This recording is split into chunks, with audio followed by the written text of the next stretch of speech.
Here we go again. I came out here. Oop, what's this little boy? Look at this cat.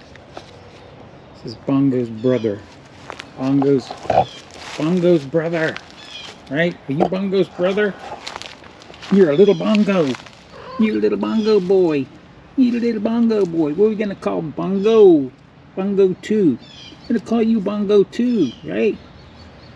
You Bongo 2. You look just like your sister. You even got a collar on. Does anybody want a miniature cat?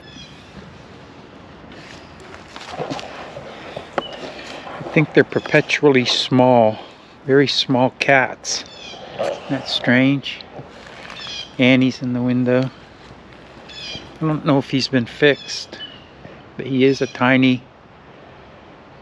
He's full grown and he's a tiny thing.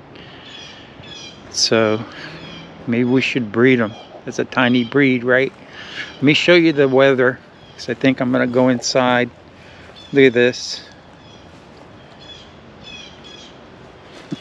I was out here a minute ago, the sun was shining, and now it's behind this gray cloud, which has no end. It just doesn't have an end to it. Where did the sun go? You can see the sun behind me, right there.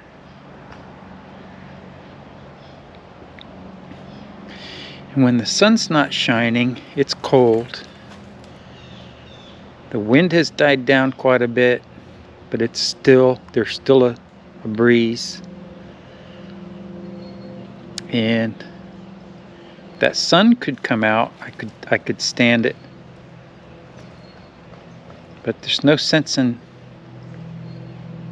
the military. You got to be cold, because that's just the way it is, and you get used to it.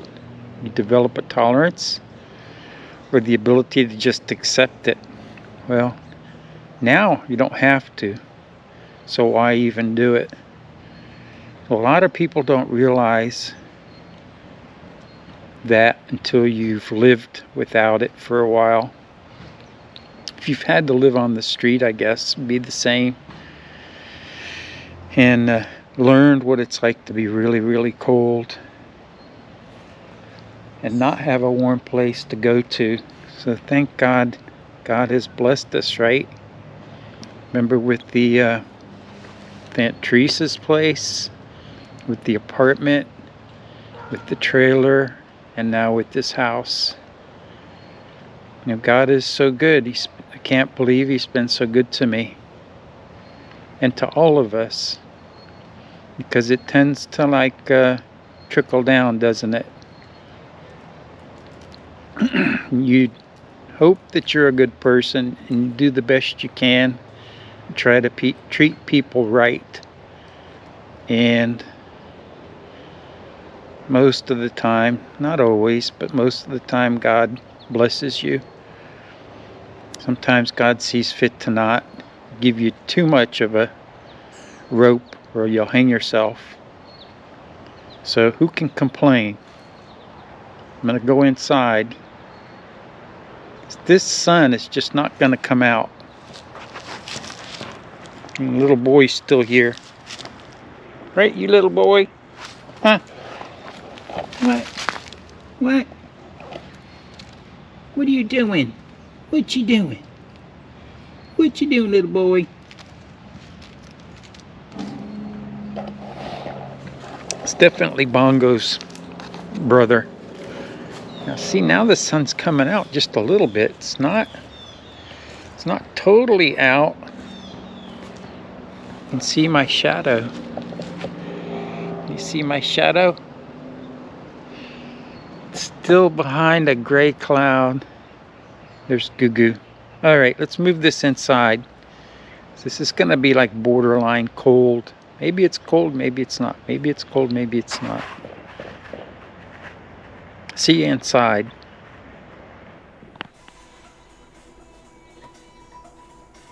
This is a good color.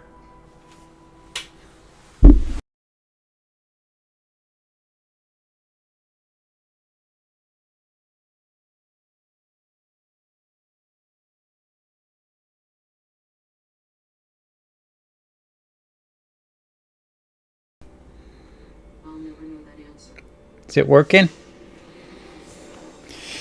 This is a good color, isn't it? It's like a blue. Let me show you.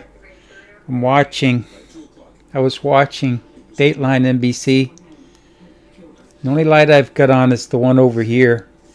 And it's a $9 shop light I got from Lowe's.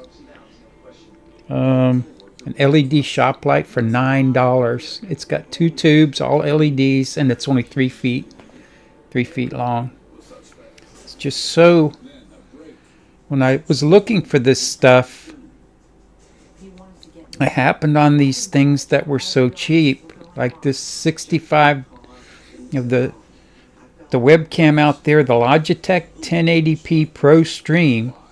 The normal price for those is like $99, and you can find them at Sam's and Walmart for like $69. And when they're on sale, they're like $64. And the 1080p Pro Stream, I looked on Sam's Club one day just to see if they had it, and it was on sale for $30. $30 for like a $100 webcam, 1080p. And it's only 30 frames per second though, it's not 60. Which the reason this looks so clear is it's 1080, which the webcam is, but it's 60 frames per second. So it makes a big difference, and it's the same with the GoPro, which I'll attach to the beginning of this one. How was that outside? Did you like that cat? Does anybody want that kitty? That lady across the street don't really need to have it. Or from wherever it comes from. I'll box it up and send it to you, like the National Lampoon's Christmas Vacation. I'll send it to you for your birthday. I'll wrap it up and punch 1 or 2 little holes in it, right? But yeah, all this stuff that came into be, these RGB lights should have been closer to $200, because they're like a $300 set. They came with the tripods, I think I told you, the cords, everything.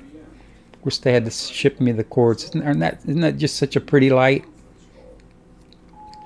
The webcam, the lights, these icon lights, and then I needed tripods for those, and I found some cheaper lights that had really super nice tripods in them.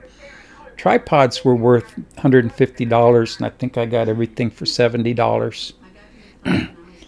And I've got some extra studio lights if you need them. The reflector, or the soft boxes, or whatever you want to call them. But set yourself up and get into the business of making videos. I was watching, how was everything outside? It's nice seeing you out there. Sorry that I couldn't stay out. In a couple of months it'll be too hot for me to be out there, right? But I was watching Dateline NBC, and it was one I'd seen before, where the guy is charged with murdering his wife by pushing her off a cliff. Do you guys remember this one? But there was a case before that where they had a flat tire, and she crawled up under the Jeep. They were up in the mountains, and the Jeep fell on her. It fell off the jack and crushed her. And he got like $300,000 from her life insurance policy. And this other one was a doctor, an ophthalmologist, an eye surgeon. And he met these women on this Christian dating website. Is that so? It's just the way the devil is, I'm telling you. The devil is a Christian, because he believes in Jesus Christ. He believes that Jesus Christ is a Lord and Savior, not for him. He wishes maybe it could have been, for reasons that he understands all too well. He's the Antichrist, or he's the antithesis of Christ. This is the color. It's actually the color up in the corner there in the block. Actually looks kind of like it too, doesn't it? Because a lot of times this doesn't accurately represent the color on this little wheel thing.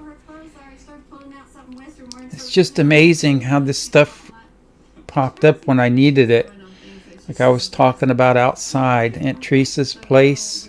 that came when she moved up here, and that Steffi Shirley passed away in a nursing home and left her and Cindy Appleby, I think $80,000 or $100,000 apiece.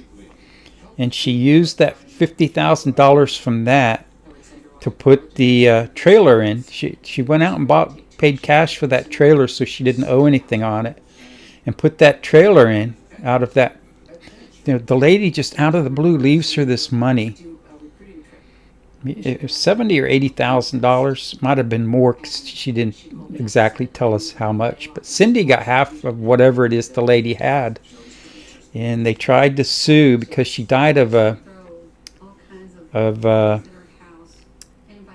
not a hemorrhoid. She died of a ulcer in the nursing home. She ended up with a peptic ulcer that killed her, which is neglect and abuse. Might have been probably had bed sores too, just like Uncle Joey.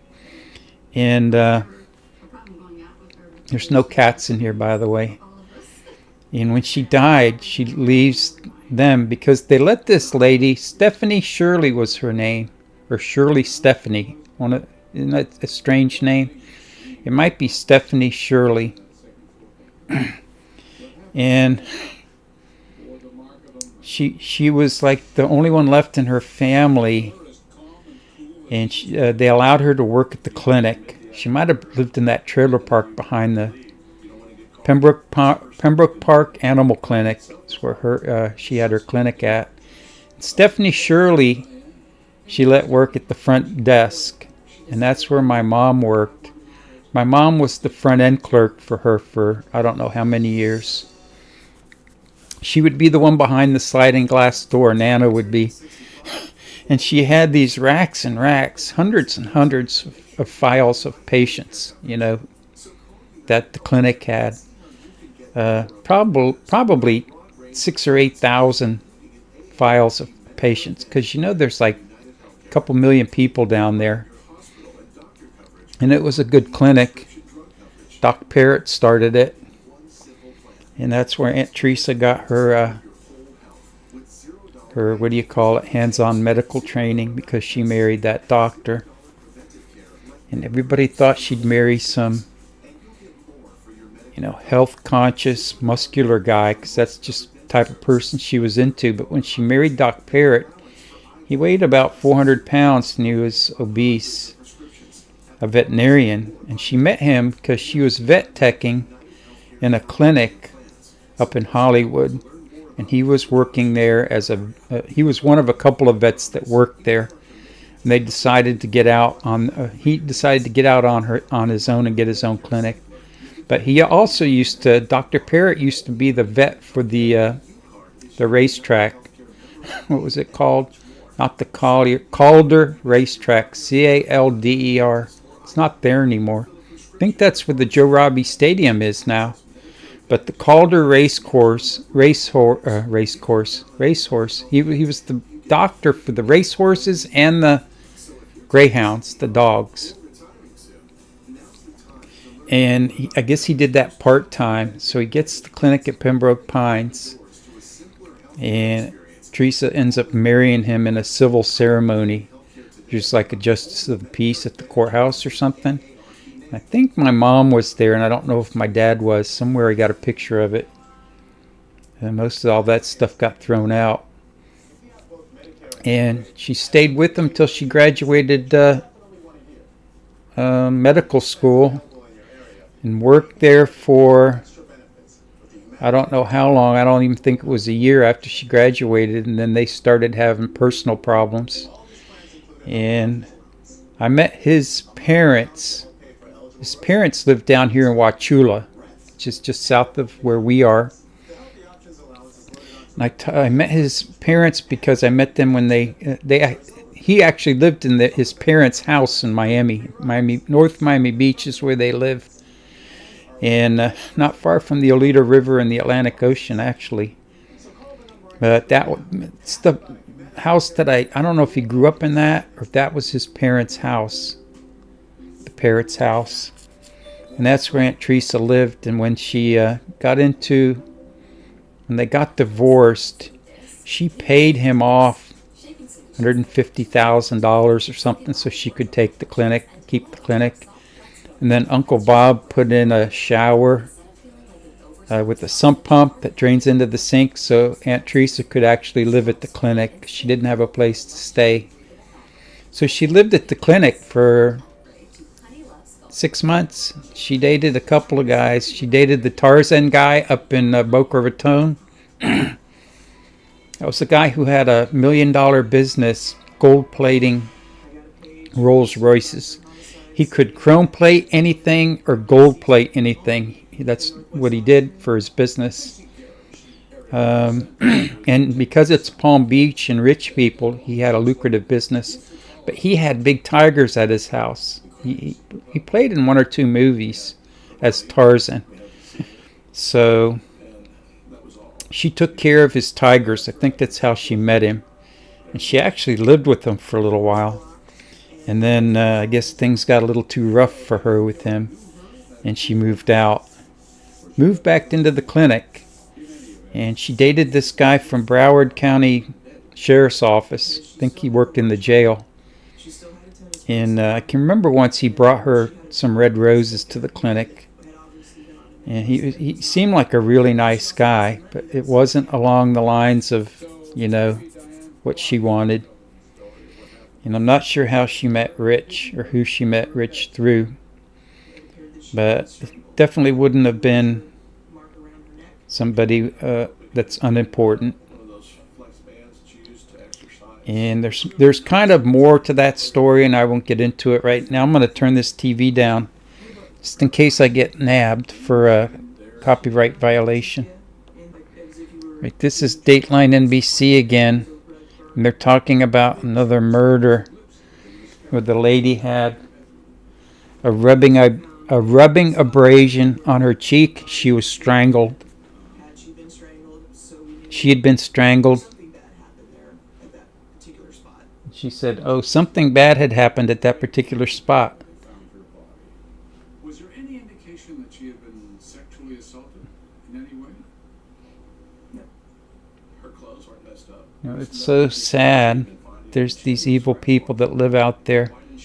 Because a lot of these cases, the woman is the victim. The one yesterday was the guy who was an actor.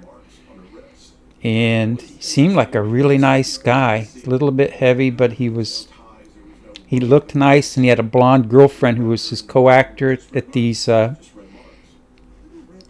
this playhouse or something. And he ended up murdering this woman, and then he murdered her boyfriend.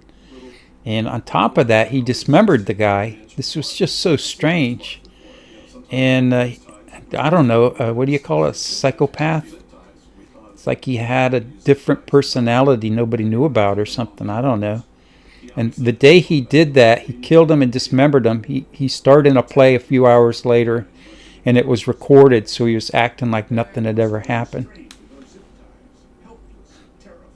So this is, I think, I've pretty much seen all these before, but like the one with the guy whose wife ended up underneath the Jeep, the one before this one. And the one he got convicted on was when he pushed his wife off the mountain. But I think he was sentenced to life in prison, which means he'll be out in about 10 years. All right, I'm going to turn this down. Hold on. You want to get out of there, you don't want to get caught. This person we didn't know about didn't do that. Yeah, I was talking about Aunt Teresa because it was interesting how she ended up moving up here.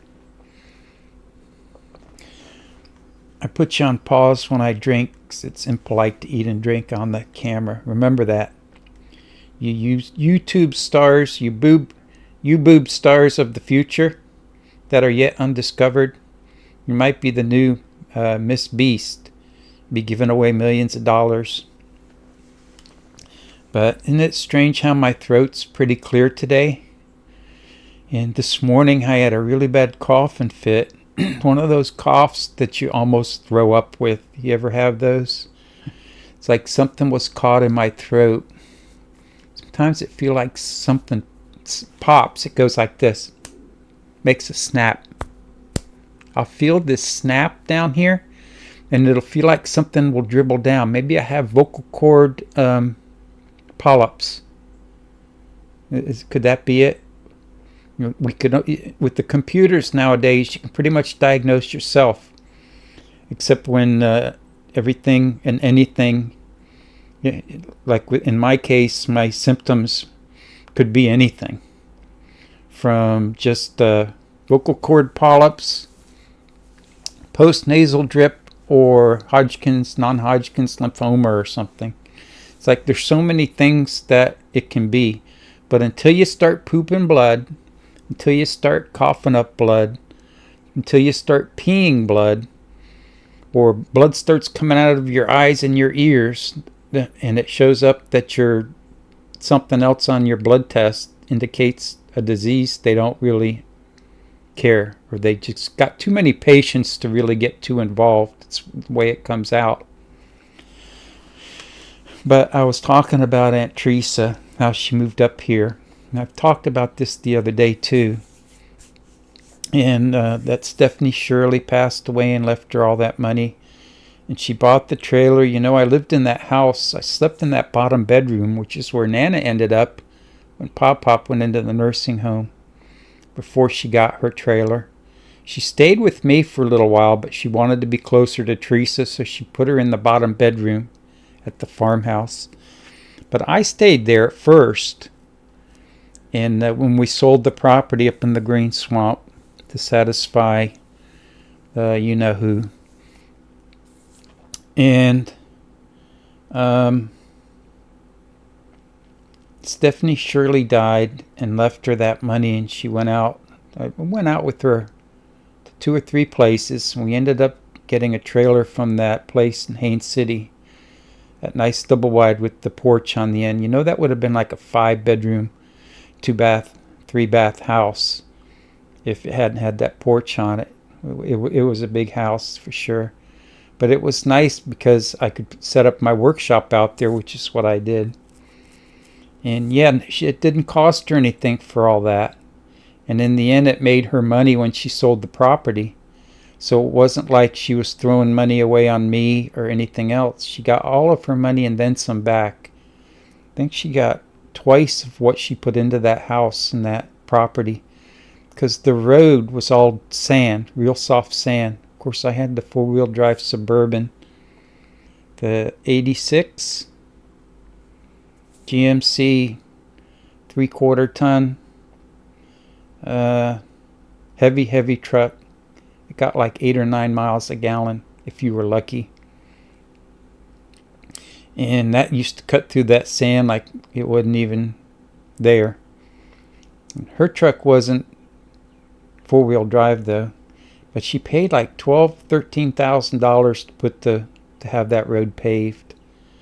And then it was probably about $40,000 for the white fencing.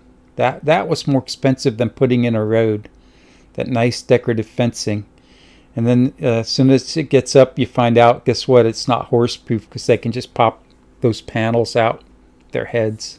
It might have had something to do with the way it was installed, but anyway. Yeah, and all the animal cages, the clinic on the side of the house, the RV shelter, the dog kennels in the back, all of that was added on, and that all added to the value of the property, which, you know, she sold it to the Wilson family from Wilson Electric, I think, or Wilson Plumbing over in Winter Haven. And she got all of her money back, but it's just so strange how all these things came together. And she ended up with that trailer, and I think she got Nana's trailer with the money that Nana and Pop-Up got, $80,000 for selling the house in Miami. And that's what she used to pay for Nana's house and to put in that septic tank with the sump lift station or whatever you want to call it. And yeah, all of that added to the value. So she got twice over everything that she put into it. And that property would probably go for $1 million now. But I could have afforded the mortgage, because at first her mortgage was only $600 a month. And then she kept refinancing to get more money, more cash. And finally she ended up having to sell it. I think she actually had to. And then talked about this the other day. All these other things fell into line after that. The apartment, the trailer, and now this house. And that job lasted long enough for me to establish a work record. For 10 years I was there. And save up enough money to put down on the house. So God has worked. Neo's here. Let me let Neo in. You know, it's not by accident Neo didn't want to come in. It's not by accident or just by chance that all these things work out like they did. And if you could ever see a story that moves from chapter to chapter and everything just seems to flow in line, it's the way all this worked out. And the reason we moved up here was because it was an opening for the Park Service for a resident position. I got turned down in Tallahassee for the caves up there. I got turned down for a job at Hillsborough River State Park. I actually interviewed for that job. Shirley and I stayed in a hotel in Plant City there, just east of where Jennifer lives now. Can't remember what it was. It wasn't the Holiday Inn. It might have been the Best Western or something. But we stayed at the Holiday Inn there overnight because my interview was the next day. And it was Captain Grissom that I interviewed with.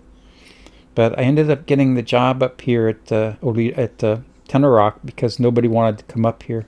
You know, it was supposed to be like a hard job and a difficult job. And there was a total of 3 law enforcement officers stationed there and 1 regular ranger, so there was 4. And we had some part-time help, I forget what they call it, during the summer months. And then we had a lot of volunteers from the Game and Fish that would come out and man the entrance station during fishing hours. But that's about it. It's no stranger, no chance that the things happen the way they do. And you have to think that I'm hoping that everybody else prays and has some sort of base in faith and belief system. You know, watch my religious channel, you guys. Sometimes there might be an important message there that's just for you. You know, a lot of people might say this makes no sense and it's just a bunch of garbage. Well, you might not be the one that's intended for. It might be intended for somebody 5 years from now. So just remember to have faith and know who to turn to in times of trial. And remember that sometimes God just wants you to move on to the next chapter of your life. And if it means leaving where you're at or parting ways with a spouse or a loved one or something like that, that's just what you have to do. You know, God shouldn't have to kick you in the head with a mule or hit you in the head with a brick. You know, a lot of times it's to move on to something that's going to be 100 times better. Well, that's my 5 minutes of preaching today. Yeah, it was just an interesting story. Why am I thinking of Doc Parrott in Fort Lauderdale, North Miami Beach, Pembroke Pines Animal Clinic? I think I've got some pictures from there too still somewhere. One of these days I'll show them to you, right? I'm going to leave it with you for today. No cats in here. Neo just decided he didn't want to come in. Maybe that lady's spirit's here or something. But thanks for your time, for giving me whatever time it is. You can just listen to these. You know, you can put them on your car on the way to work or something. You don't have to watch them.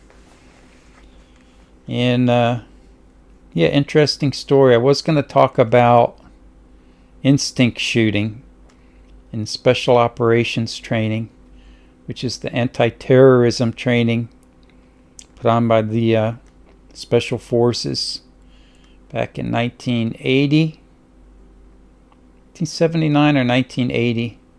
It's a pretty demanding course where you didn't get much sleep, and you did a lot and lots of shooting, lots of hand-to-hand with both knives and guns. That's the big difference, is that in this training you're always against somebody that's better prepared than you. They either have a knife in their hand or a gun in their hand, and you have to devise through going through the training a way to respond to that and be able to disarm somebody without getting killed. You know, if you go up against somebody with a knife, more than likely you're going to get cut. That's all there is to it. So once you get past that part, as long as it's not a deep stab into your lung or your chest or something, right? If it's just a slash, it's just an ugly wound. But anyway, I was going to talk about that because something came to my mind the other day, or early this morning, about the instinct shooting. And that's the ability to shoot and hit a target without aiming your sights. And there was a lot of that in this special operations training, so that you wouldn't need to draw the gun up to your eyesight and look down the sights. You know, within like 50 meters or 150 feet, you could hit somebody every single time dead on without ever looking at your sights. But there's a method to it, and there's a way to train for that. And I was going to talk about that. Maybe I'll do that on another day. So let me know if there's anything else you want to see, and I'll get back with you on it. It's just such a pretty color, isn't it? It's like an aqua blue or green. It is a pretty color. And with the other lights not being on, it's not washed out. It's just the overhead light here. It doesn't give me, because it's right in front, it doesn't give me any shadows like these lights on the side do. You know, it's just a little bit bright up above my eyes. I love you guys. Thanks for your time and your patience. And thanks for being my best people. Everybody's got to have best people, right? You're the best. Don't let nobody shortchange you. You're good people, and you're the best people. Just remember that someday you're going to turn back to your faith, and you're going to find out that it's all still there. It'll all come back to you.